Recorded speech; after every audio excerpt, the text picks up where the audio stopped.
Nota-se na internet que as pessoas fazem uma crítica muito forte a essas cenas que a gente vê em cultos evangélicos, onde as pessoas têm acessos, né, se descontrolam e se chacoalham, se sacodem, dançam, girando, ou simplesmente têm ataques de convulsão, né?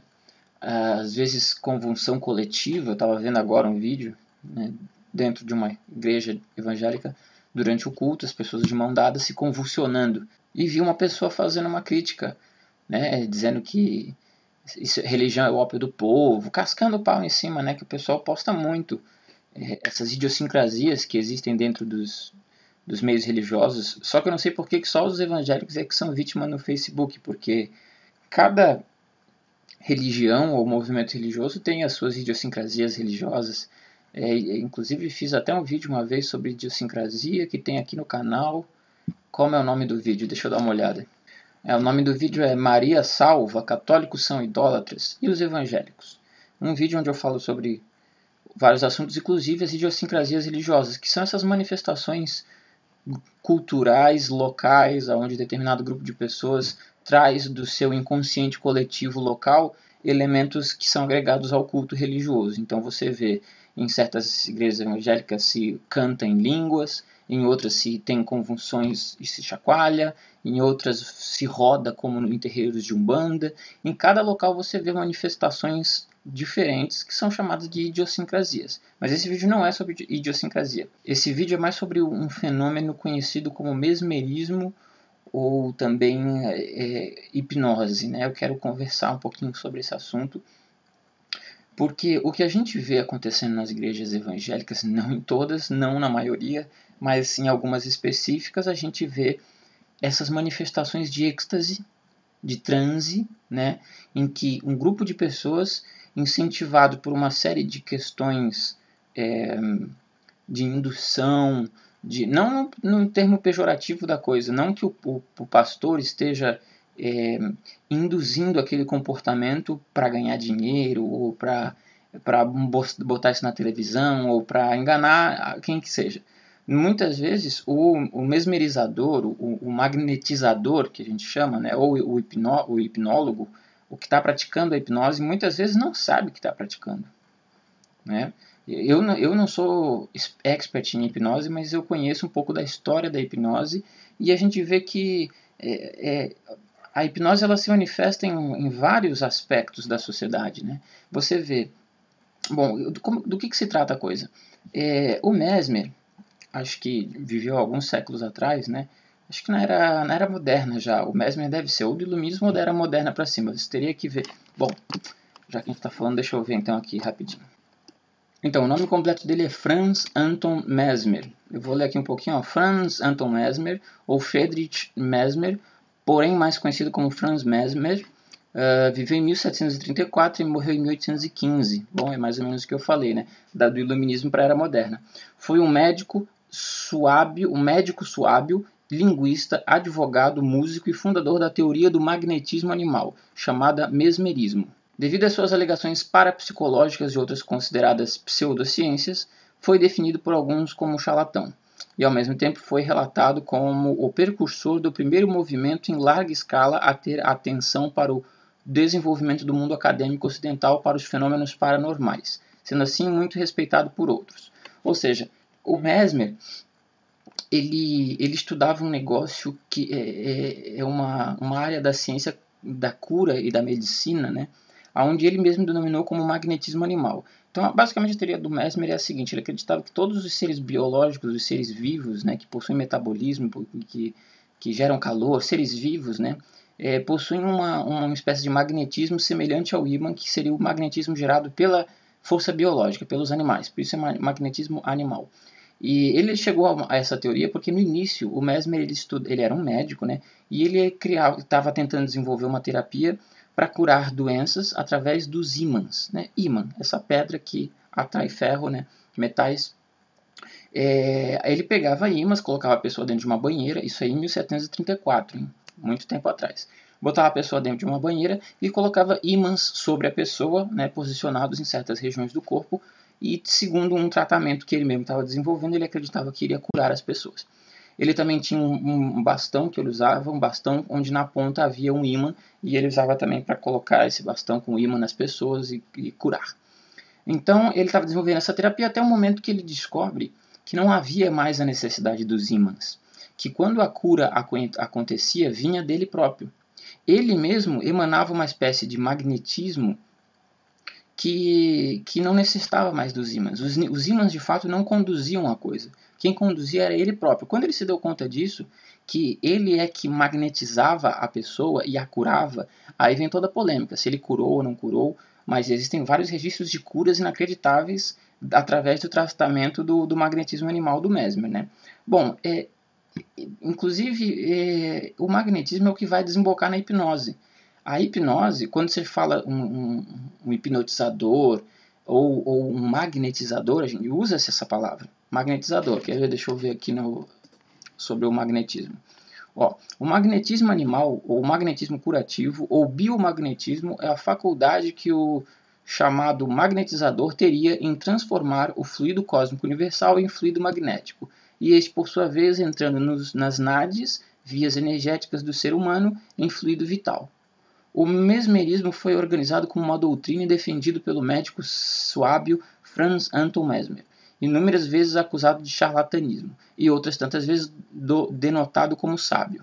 Fundamentado como teoria, o mesmerismo, com seu conjunto de aforismos, criam as bases para práticas terapêuticas. Este se desenvolveu no século XVIII e teve seu período áureo até o fim do século XIX. Foi relatado como um dos pioneiros movimentos em larga escala a trazer atenção para o movimento do mundo acadêmico ocidental para os fenômenos paranormais, como já havia dito no outro texto, né? Foi afirmada uma ciência coadunante com a filosofia e a religião, buscando a melhor compreensão não apenas do universo tangível, mas também do universo energético e fluídico.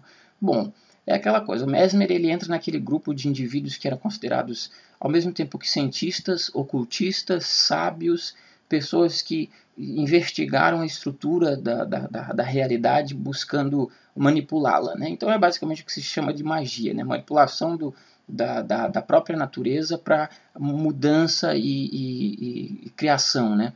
Então, positivamente, negativamente, se é um ocultismo mau ou bom, eu não vou julgar aqui nesse momento.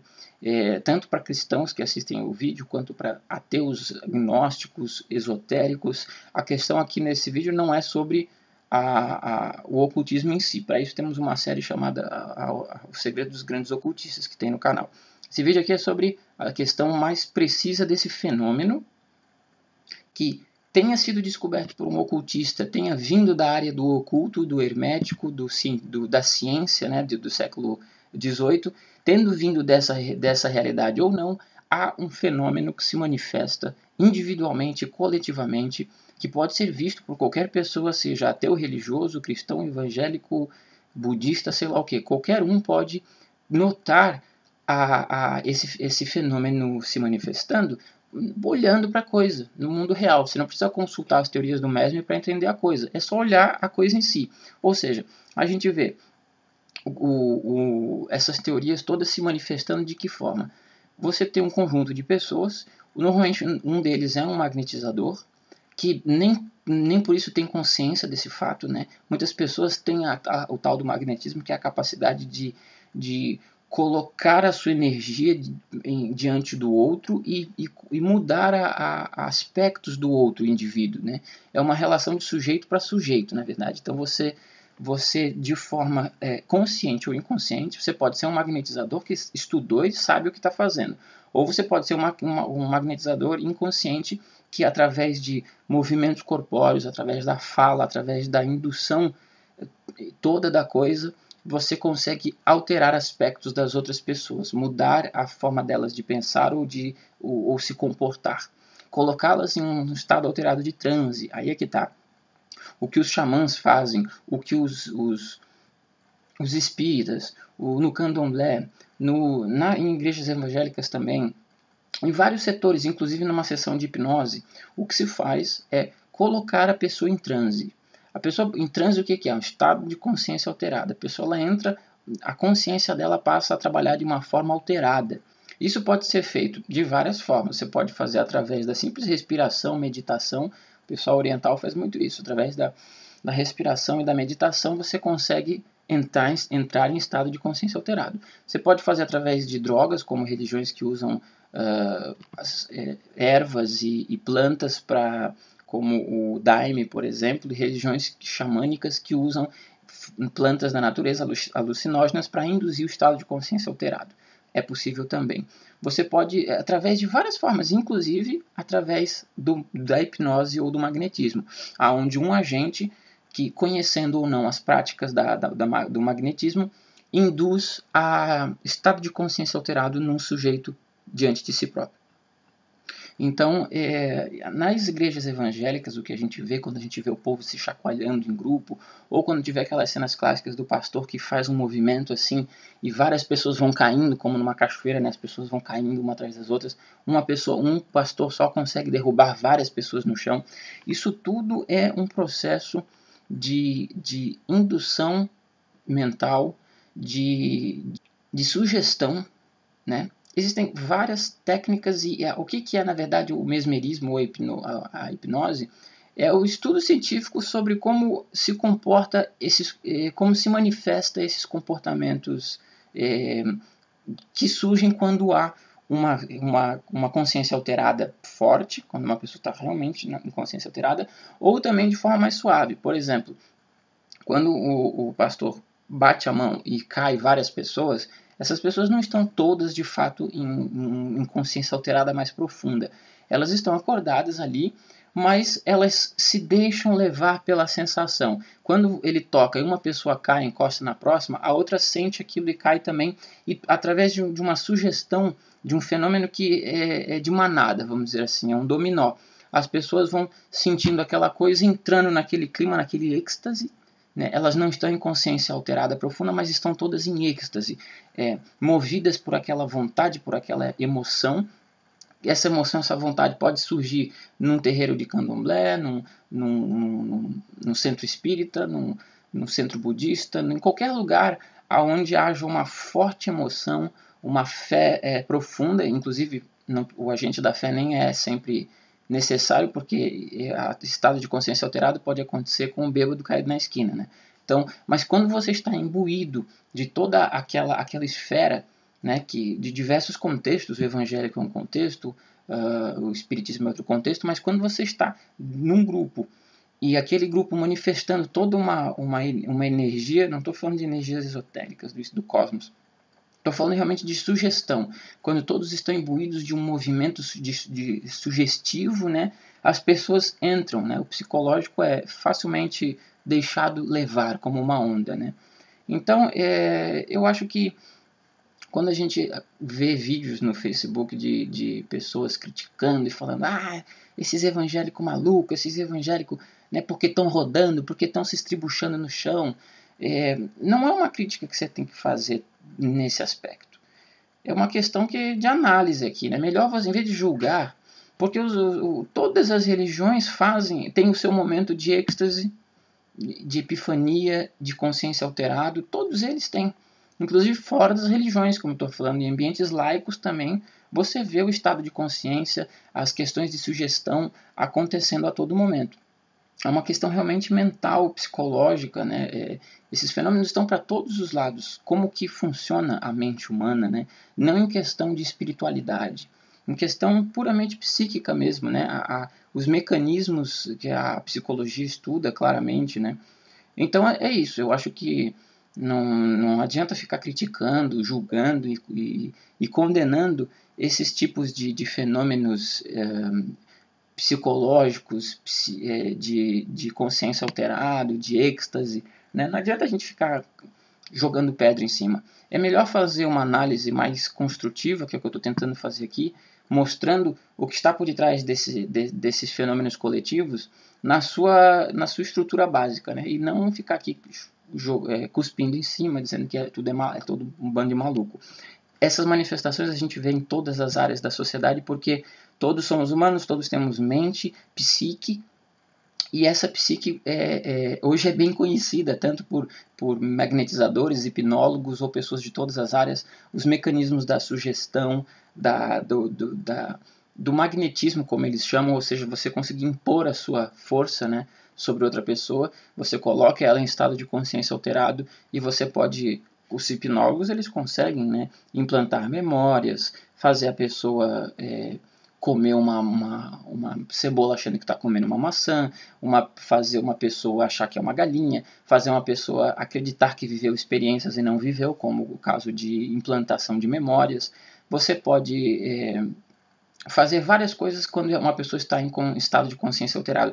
Inclusive, é no estado de consciência alterado que acontecem os fenômenos paranormais, as questões também a nível demoníaco, né? Sempre que você quer entrar em contato com entidades, quando você quer praticar qualquer tipo de conjuração ou né, que como são praticadas em muitas religiões em todas as épocas da humanidade, o contato com esferas superiores e também as questões paranormais, quando você... poltergeist, possessões, todos os tipos que fervilham pelo mundo todo, né? Sempre que há uma questão de consciência alterada, de êxtase, em que a consciência da pessoa trabalha de forma alterada, que é o que eu estou dizendo aqui, essas questões demoníacas e de possessão e de conjuração de entidades e também de viagem astral, de saída corporal, todas essas questões estão envolvidas com uma questão simples que não precisa nem ser estudada na ótica da religião, que é a psique das pessoas e como que ela opera de forma pragmática até, né? Por exemplo, os estudos de behaviorismo, de castigo e recompensa, né? Eu não sei se são esses os termos certos, faz tempo que eu estudei psicologia, mas recompensa e castigo, ou seja, é simples, né? Aquelas questões de estudos básicos de comportamentais, você coloca um rato dentro de um aquário, tem uma comidinha de um lado, tem uma comidinha do outro. Olá! Após ter feito o registro do nível operante e o treino ao bebedouro, você iniciará a modelagem propriamente dita. Modelar um comportamento nada mais é do que ensinar a um organismo um comportamento novo. Neste caso, você irá ensinar o rato a pressionar a barra que se encontra à esquerda dele. Para ensiná-lo a pressionar a barra, ou seja, para modelar o comportamento de pressionar a barra, você utilizará reforço e extinção. O rato aprendeu que quando ouve o barulho, pode se dirigir ao bebedouro que haverá água lá. Tudo o que o rato fizer que for seguido de água, ele fará mais vezes. Se ele olhar para cima da caixa e você acionar o bebedouro, tornará-se mais provável que ele olhe para cima novamente. Como você quer ensiná-lo a pressionar a barra, você irá acionar o bebedouro quando ele olhar para a barra da esquerda ou se dirigir em direção a ela, como ele está fazendo agora. Veja que ele cheirou a barra e o bebedouro foi acionado, disponibilizando cerca de 3 segundos de água para o rato.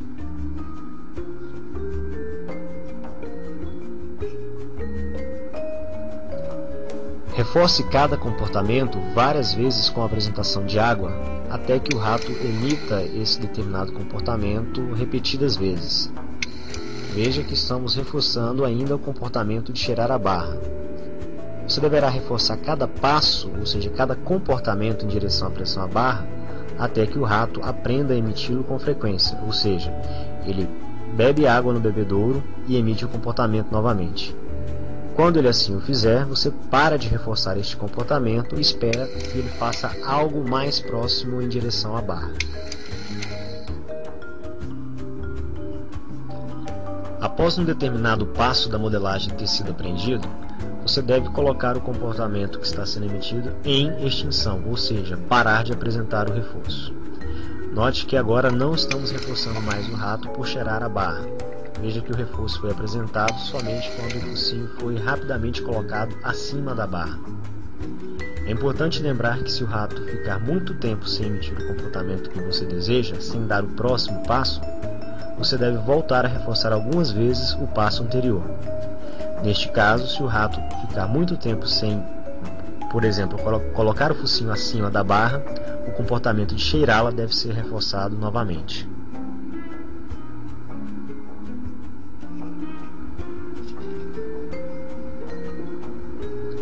A modelagem é um processo que levará algum tempo. Dependendo da sua preparação, ela pode tomar de 1 a 5 aulas. Note agora que o reforço só está ocorrendo quando o rato coloca o focinho acima da barra, para que ele pressione a barra se o focinho deve estar acima dela.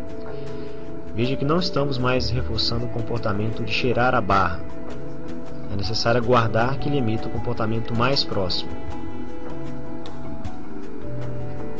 Então, assim que ele emitir o comportamento de colocar o focinho acima da barra, este comportamento será reforçado. É importante lembrar que quanto mais próximo for o reforço do comportamento, mais rápido o rato aprenderá.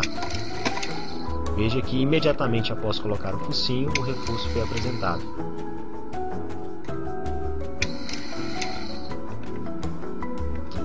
Note agora que neste ponto da modelagem, estamos exigindo um passo adiante. Não é mais suficiente que o rato apenas coloque o focinho acima da barra. Agora começamos a modelar o seu comportamento para que ele coloque a pata na barra ou que ele toque a barra. Fique atento às patas e quando elas se moverem em direção à barra, você acionará o reforço imediatamente. Faça isso até que o rato toque a barra.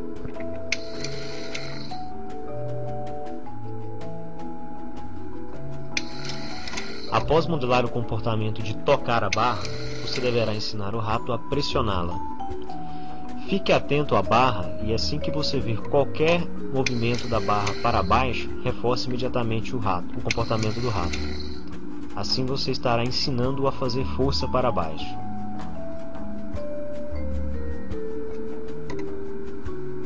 Quando o rato de fato pressionar a barra, o bebedouro será acionado automaticamente. A sessão de modelagem estará terminada assim que o rato pressionar a barra 10 vezes, ou seja, assim que o bebedouro for acionado automaticamente 10 vezes.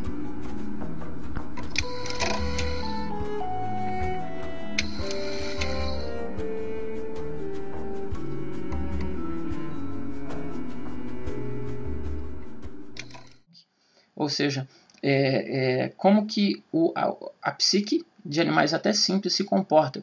Né? A gente vive, a nossa vida é cercada todo o tempo de recompensa, castigo e vários outros mecanismos puramente pragmáticos, puramente da psique pragmática. Não estamos falando na psique a nível espiritual, da alma, não. Estamos falando a nível pragmático. Como um rato, por exemplo, digo que existe uma recompensa. Cachorros operam dessa forma também. Você ensina o cachorro a fazer determinadas funções através de uma recompensa. Você ordena alguma coisa e ele vai aprendendo conforme você vai dando uma raçãozinha para ele, que é a recompensa. O cérebro do ser humano funciona de forma muito semelhante em vários aspectos. Mecanismos simples que coordenam a psique dos seres humanos. Quando você está diante de uma igreja evangélica ou de qualquer outro culto religioso, onde você vê o êxtase, os fenômenos coletivos de consciência alterada, os fenômenos coletivos ou individuais de sugestão e indução psíquica, esses os fenômenos que a gente observa quando vê um vídeo de uma igreja evangélica, no caso. Provavelmente o pastor ali não tem conhecimento sobre magnetismo, sobre hipnose, não estudou essa área, mas ele faz aquilo ali de forma natural e as pessoas interagem de forma natural, e não estou julgando aqui ninguém, acho que esse é um fenômeno que está presente em todas as áreas da sociedade, desde os tempos mais remotos até quando Mesmer começa a codificar isso em uma forma científica, né, a criar uma literatura sobre o assunto, e até os dias de hoje. Então, é isso que eu gostaria de dizer sobre esse assunto. Espero que tenham gostado do vídeo. Inscrevam-se no canal e até a próxima. Um grande abraço.